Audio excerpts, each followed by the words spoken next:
السلام علیکم میرے پیارے دوستوں، اس کی آنکھوں سے آنسو ٹپک رہی تھی۔ یہ ایک عبرتناک کہانی ہے۔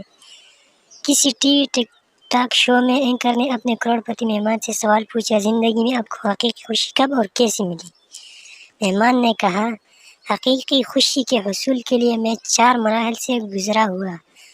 نمبر 1، دنیا کی ہر من پسند چیز کو پانا۔ نمبر 2، دنیا کی مہنگی سے مہنگی چیز حاصل کرنا، لیکن میں نے دیکھا کہ ایسی ہر چیز کی تاثیر وقتی ہے۔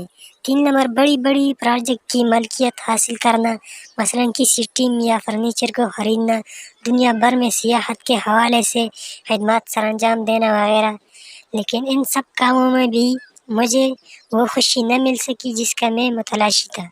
نمبر 4، مجھ سے ایک دوست نے کہا کہ میں کچھ معذور بچوں کے لیے ویل چیئر خریدنے میں مدد کروں۔ میں نے فوراً دوست کی بات مان لی کہ میں ضرور اس کار خیر میں حصہ لوں گی۔ دوست نے اصرار کیا کہ میں اس کے ساتھ جاؤں اور بچوں کی یہ تحفہ بذات خود پیش کروں۔ میں نے بچوں کے چہرے پر انتہائی خوشی دیکھی۔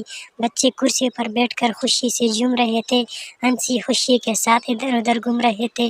ایسا لگ رہا تھا کہ وہ کسی پارک یا کھیل کے میدان میں ہو۔ یہ سب کچھ کرنے اور یہ منظر دیکھنے کے بعد مجھے حقیقی خوشی محسوس نہ ہوئی۔ جب میں وہاں سے جانے لگا تو ایک بچے نے میرے پاؤں پکڑ لیا۔ میں نے کوشش کی کہ اسے پیار سے اٹھا لوں، لیکن وہ چمٹ گیا۔ اس کے آنکھوں سے آنسو ٹپک رہے تھے اور اس کی نگاہیں مجھ پر جمی ہوئی تھی۔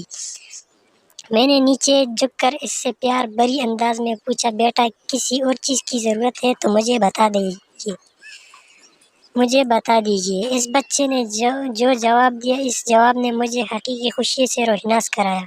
کہنے لگا، میں تمہارے چہرے کو حدوحال یاد کرتا ہوں تاکہ جنت میں ملتی ہی تجھے پہچان سکوں اور اپنی رب کے سامنے ایک بار پھر تمہارا شکریہ ادا کر سکوں۔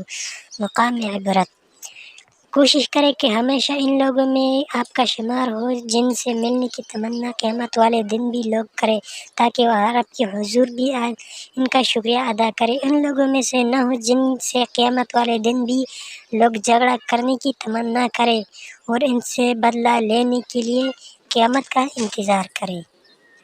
شکریہ۔